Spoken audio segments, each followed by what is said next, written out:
আছো? দেখো বন্ধুরা, ওরা কেমন করে ওদের দুধ খাওয়াতে হয়, এতে সুবিধা হয়। তো চামচেও খাওয়াই, কিন্তু এরা বাচ্চা তো তো এরা এইভাবে খেতে ও মানে তাড়াতাড়ি খায় বা সুবিধা হয় ওদের খাওয়াতে। তো সবাইকেই খাওয়াবো এইভাবে। হ্যাঁ, তো একটু দুধটা গরম করতে হয়, একটু হালকা গরম, যেমন বাচ্চাদের খাওয়াতে হয় সুম গরম থাকবে। দেখো কীরকমভাবে খাচ্ছে ওরা। হ্যাঁ, তারপর ওর মা ওদেরকে পুরো পরিষ্কার করে দেবে, মুখ টুক মুছিয়ে। ওর মা ওদিকে বসে আছে, মা বাইরে আছে এখন। তো সবাই খাবার জন্য মানে মাথা খারাপ করে দিচ্ছে, কেউ খেতে পারছে ভালো করে, মানে এত খিদে পেয়েছে এদের। তো সকালবেলাটায় দেওয়া হয়নি, আমার একটু ব্যস্ত ছিলাম আমি। তো এখন দিচ্ছি। ওর মা দুধ খেয়েছে, কিন্তু তাতে পেট ভরে না ওদের।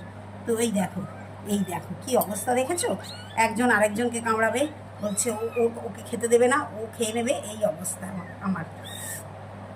তো এইভাবে আমি খাওয়াই ওদেরকে, সবাইকে খাওয়াই ধরে ধরে। তো সবাই খায় এইভাবে।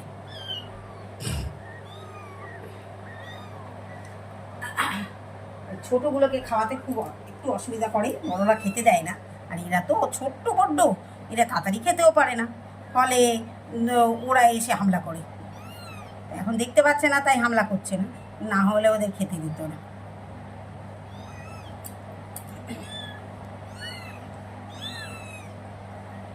তো তোমরাও কোথাও বিড়াল ছানা পেলে এভাবে খাওয়াতে পারবে, ওদের বাঁচাতে পারবে অন্তত। এভাবেই আমি রেখেছি, দেখা যাক ওদের বাঁচাতে পারি কিনা বা বড়ো হয় কিনা, চেষ্টা আমি করছি এই পর্যন্ত।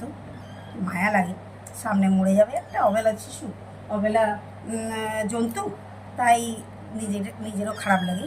তাই এইভাবে আমি এদেরকে মানুষ করার চেষ্টা করছি, মানে বড় করার চেষ্টা করছি। হ্যাঁ।